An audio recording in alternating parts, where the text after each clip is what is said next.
G'day and welcome to the Women's Footy Podcast. Today, this is a coaching call with Christy Landwehr. CJ, welcome to the show. Hey Jacob, thanks for having me.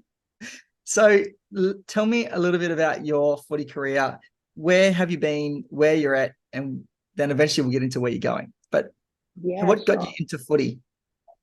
What got me into footy? I think kind of throughout my life, I've been into footy. Obviously, there were peaks and troughs, but it really started the year before COVID hit.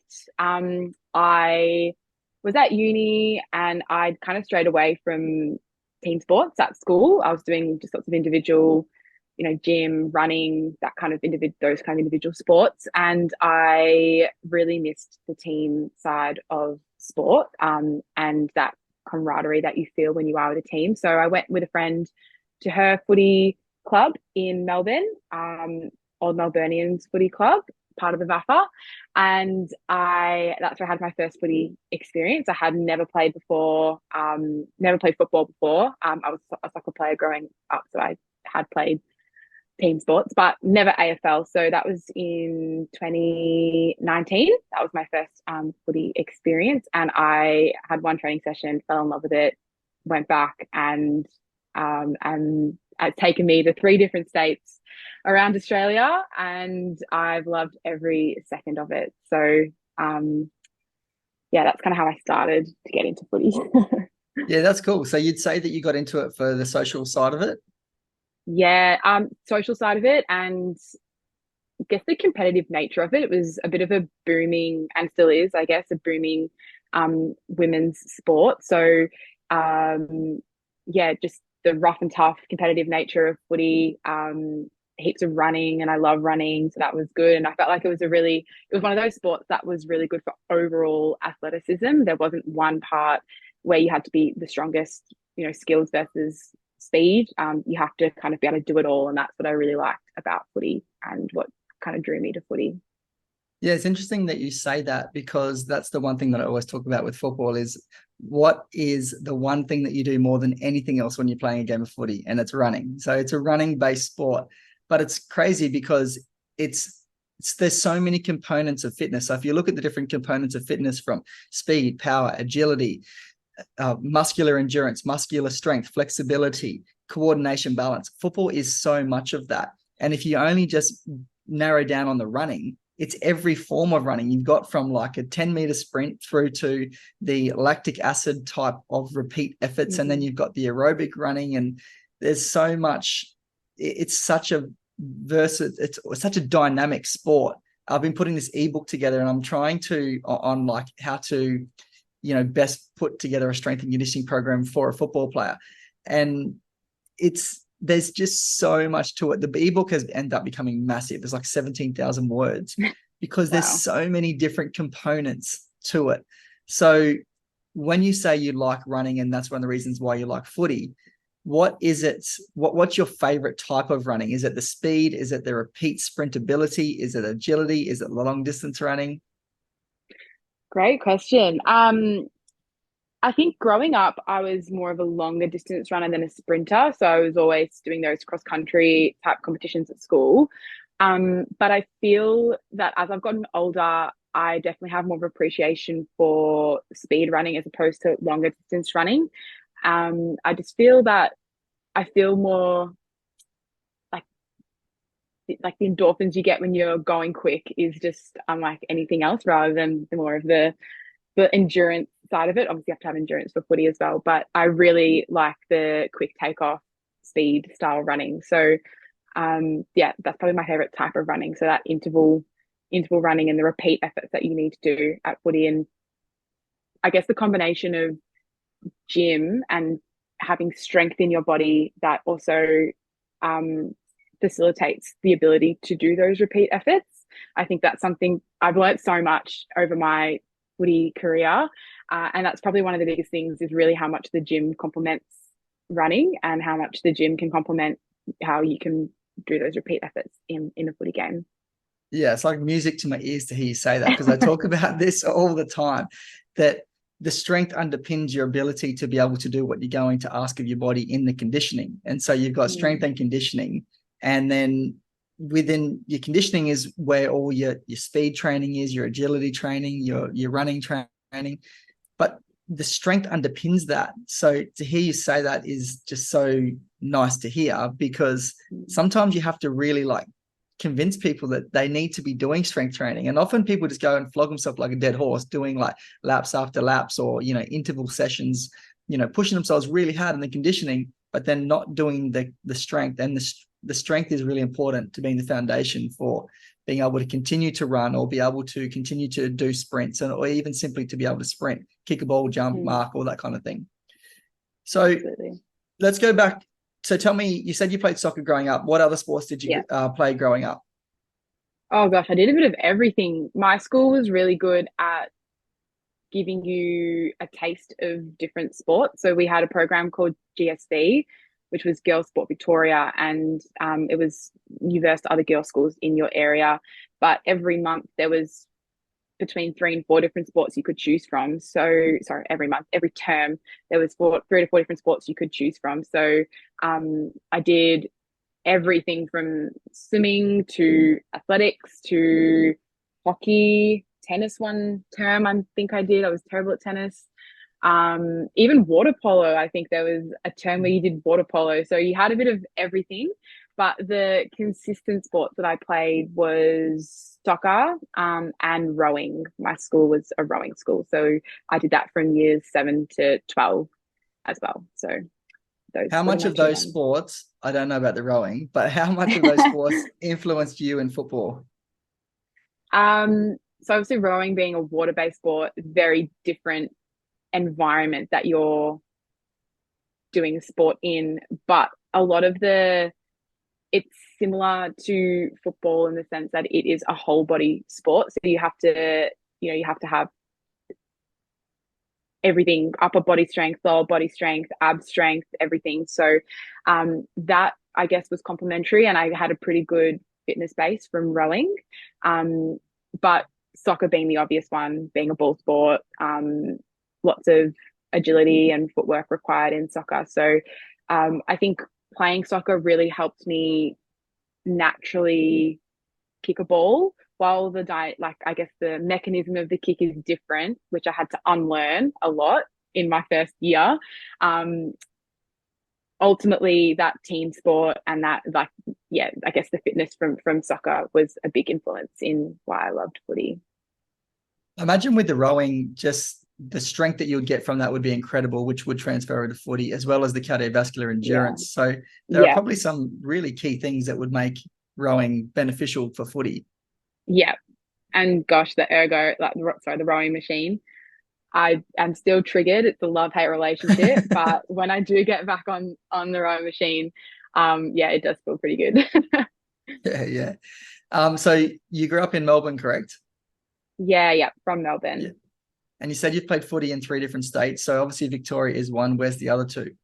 Yeah. So I played 3 years in Victoria and then moved to Darwin 2022 for the 2022-2023 season. And then I went and played in Queensland earlier this year for the Quaffle 2023 season. So now I'm back in Darwin. So doing the season again in Darwin, but yeah, Victoria, Queensland, and Darwin. So what brought you up to Darwin initially? Initially, I went on a holiday to Darwin, and it was one of the only places that we could get to during COVID. So it was a holiday destination for Victorians. We managed to escape up to Darwin for a week, and that was in the dry season. So caveat with, I fell in love with Darwin in the dry season. And then I had played footy in Victoria with a girl who played in Darwin, and she mentioned that the seasons were opposite, and I thought it was a great way to keep playing footy and live somewhere different, somewhere I guess opposite to Melbourne. And so packed my bags and moved to Darwin with the purpose of playing footy. There was a couple, it's in the wet season up there, so very different to when I visited, but I absolutely loved it. Now, I know the answer to these questions, but I'm going to ask them anyway. Who did you come up and play football for in Darwin, and are you continuing to play for that team? Yes, so I play for Nightcliff Tigers and in Nightcliff, and I am still playing at Nightcliff. Absolutely love it. I wouldn't go anywhere else. Yeah. I think the opposite season of Darwin to, the rest of Australia is really good, particularly for female footballers, because I think one of the biggest things for female footballers is to get as much game time as possible.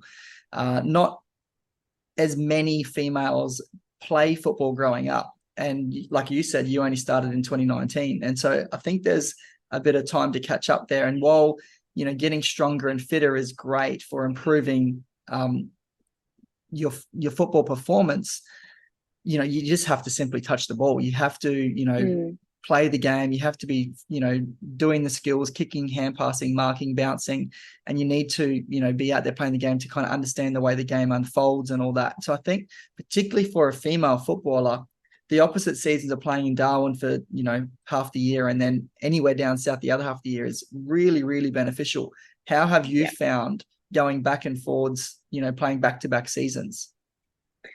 Yeah, and that's probably the biggest reason why I moved to Darwin, because before I'd moved, I'd only played, I think, something like 30 games. So really not a lot, because the seasons are shorter in the women's leagues as well. So I only played about 30 games. And like you said, the best way to improve is to just get your hands on the ball, play in as many teams as you can against as many different people in as many different positions, I guess, around the field and in different situations. So I think I'm up to something like 70 games now, but I've played across, back-to-back seasons. So I found, honestly, the best pre-season I could have ever done was coming to Darwin and playing in the wet season. The humidity is just unlike anything else. And it really built a strong aerobic base for me to be playing in other states. But I find it's really enjoyable to go back-to-back seasons. And bizarrely enough, I find that my body doesn't hurt as much in the warmer climates as what it does down south. So I'm going to stay north of Australia for as long as possible for my body, but also just, for the lifestyle and for the love of it too. So, yeah. Yeah, the heat acclimatization is a big factor, obviously, and definitely in improving fitness. And AFL clubs, go and do it. Sometimes they go to altitude, and they might go to Colorado in the US. AFL clubs have come to Darwin in the past and trained up here for extended periods of time. That training in heat generally sort of will last you a few weeks when you go back. So it's not going to last you the entire season, but it means you've got a bit of a head start on those other players down south, where you've now got a higher platform. So instead of starting at, say, like, let's look at a 5-point vertical scale, instead of, coming in at level 1, you're at level 2 or 3. And so then when you go back down south and you continue to train, you're training from level 3 as opposed to level 1 kind of thing. I don't know if that analogy makes sense. No, but absolutely. Yeah. So you get that little jump, in particularly aerobic endurance, like you mentioned aerobic. So, yeah, I agree. I think even just playing, being here for the 3 months, the first half of season pre-Christmas is really beneficial. And then if you can play the whole season here and then you go down south, I imagine that players would be generally fitter. Do you notice much of a difference in the season in Darwin versus the southern season in your own fitness levels? Yeah, I mean, I felt like when I went to Queensland, I felt like I didn't really need to work on any of my fitness, on any of the fitness side of things. I felt like the running and all of that was the running type of running I was doing was very similar to what I was doing in Darwin. I could do it easier, in fact, in Queensland than what I could in Darwin, just because of that humidity difference. So, yeah, I definitely feel like it helped, and I was able to run out games no problem, and even felt like, it was somewhat easier to run out a game in the southern part, like in Queensland, than it was in Darwin. Because yes, you're not dealing with 12 p.m. games, 38 degrees, and in Queensland in the Ridiculous. winter. Yeah. So you mentioned playing in Queensland. What in the QAFLW? What team are you playing with? I played with Bond University, in the 2023 quaffle season. Didn't you just win a premiership recently? Yes, we did. Yeah, it was very exciting. We won the premiership against Astley. So yeah, it was. I've never played in a grand final before. Never won a grand final before. So it was a pretty special experience. Yeah. Yeah, that's cool. So what's next? Where you're at? Where are you at now? Yep. And what's next? So right now I'm in Gold Coast. And I actually saw the Bond girls last night. They started pre-season, so that's very exciting.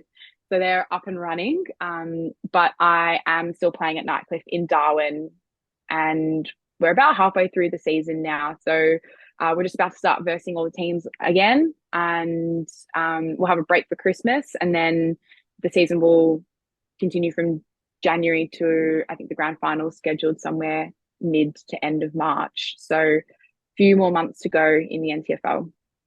Yeah, and how's it all looking there with Nightcliff this Yeah, season? good, good. We've got a new look Nightcliff, got a new coach. Shannon Miller coached for I think about 5 years, and she's now moved on to an awesome role at NTFL. So we've got Rocky, we call him Rocky, he's our coach, and he's awesome. We've also got it's Darwin, so teams are so in and out, and people come up and leave so quickly. So it's we've got a few new girls that have come, a few new recruits, and yeah, we're doing really well. I think we've got a solid game plan. We've just got to stick to it, and then we should be right. What do you mean by that when you say we just have to stick to it? We just have to keep consistent. I think that's the biggest message. When you've got new girls in, you've obviously got old girls who've been there for a while, change in leadership, change in coach, it's all an adjustment, slight change in game plan, and then you've got new girls that come into the mix, and everyone's, got different abilities, different strengths, different weaknesses, and I guess just figuring all that out, and then sticking to the game plan that you've got that benefits your team. So a couple of our strengths, we're quick, we're really good in contests, so our game plan kind of centers around those two things, and making sure that we run and carry the ball.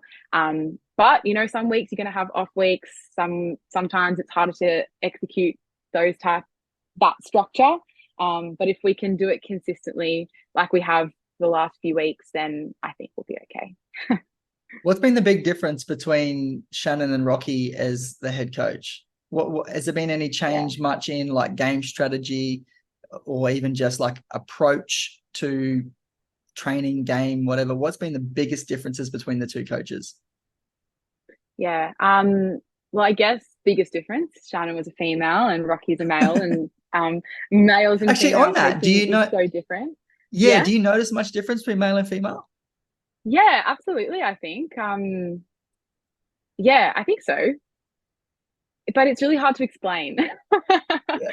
So, yeah, I think the biggest difference is, I think Shannon was coaching for a few years, was for 5 years, and she has an amazing legacy at Nightcliff, built the club up to playing in a grand final over 5 years, and that's no small feat, obviously. But and obviously we have different strengths last year than what we have this year, with different girls coming in. A lot of the same girls, but also some new recruits that have come in from interstate and from other teams in the NTFL. But I guess the game structure, game plan, I guess is loosely the same. I think speed was also a strength of ours last year, and we had some really strong bodies in the contest. But it's just, I guess, taking that up a notch this year, and making sure that we are like executing it like one step further. I think Rocky and Miller both saw the same possibilities with the team and the same potential with the team, and we definitely wanted to remain consistent between seasons, and just keep building. But yeah, I think we've taken it one step further this year with exactly how what our aim is each game, and obviously it'll change depending on which teams they're versing and where their strengths lie. We'll adjust a little bit, but ultimately, playing our game plan is where we want to be, what we want to be doing consistently every week. You sound like you've had media training the way you've answered these questions. It's really? Unbelievable. Very well spoken. So whereabouts are you sitting on the ladder at the moment? We're fourth of 8 teams, I believe. We just versed Tars the weekend. Waratahs just gone, the weekend just gone, and we were on the same amount of points, and we unfortunately lost to them. So I think we're sitting on about 20 points and in 4th position. So can you win the grand final this year? Oh gosh. Absolutely. Yeah, that's the media response that you need to give. Yeah, absolutely. So I have well confidence, answered. so much confidence in the girls, the team, everyone. Yeah.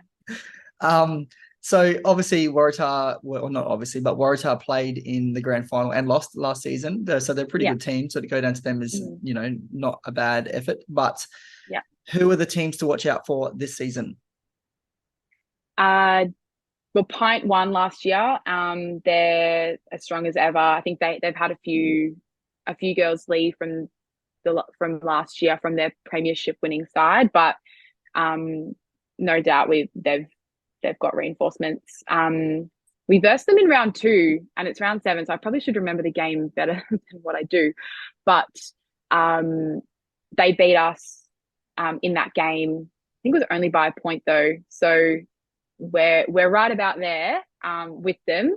And then the other team to watch is Saints, and they're top 2 at the moment. So Saints have a pretty good team. We lost to them by under 10. I can't remember exactly what it was. Under 10 points in round 1. And we're actually versing Saints again this weekend. So big game. I'm actually going to start doing some running sessions at the athletics track at Marara on a Wednesday at 5:30 p.m. I haven't spoken to you about this, but you're allowed to come, and anyone who's listening can come. I know that I've got one of the Pints girls coming down, probably with a group of them, so might be a good opportunity to come down. Yep. We'll do some running mechanics stuff, and we'll also do some running for anyone that wants any extra running. Awesome. So what's your personal goal? Where do you want to go to with your footy? Personal goal is, I think, just to keep playing at a high level for as long as I can. I have really enjoyed playing in different teams, and playing at, I guess the highest level before AFLW, you could say, because I guess they're state league competitions. So I played definitely a season in the VFL in Vic for Williamstown, and then in the NTFL Tigers, and then Bond in the Queensland League. So I guess just to keep playing at a high level, and I really just want to be the best that I can and the most consistent player that I can be for myself, but also fill that role for the team, and just be someone that is reliable and someone that everyone in the team can trust to, when the time comes, I can play my role, do what I need to do for the team, and contribute. Because there's no better feeling than getting to a premiership and feeling like you've actually genuinely contributed to that team and that side. So just want to do that. That's my biggest goal. Yeah, that's cool. So after the NTFL season with Nycliffe, then are you heading back down to the Gold Coast to join Bond again and try and go back to back? Good question. I think so. Yeah, I think so. What would you do if you didn't? If I didn't, I've always had it in my mind that I'd love to do a dry season in Darwin. So that's the only other thing. But after seeing the girls last night, I already have FOMO. So I think I'll be back. Absolutely, to Queensland. You might be able to line up some kind of like fly in, fly out opportunity, even if it's not maybe every week, but yeah. Oh, it sounds really exciting. CJ, thank you so much for your time today on the Women's Footy Podcast. I wish you all the best for your future. Best of luck this season with Nycliffe. And if you go back to the Gold Coast, best of luck with Bond or wherever you end up. Thank you so much for coming on today. Thanks, Jacob. See ya.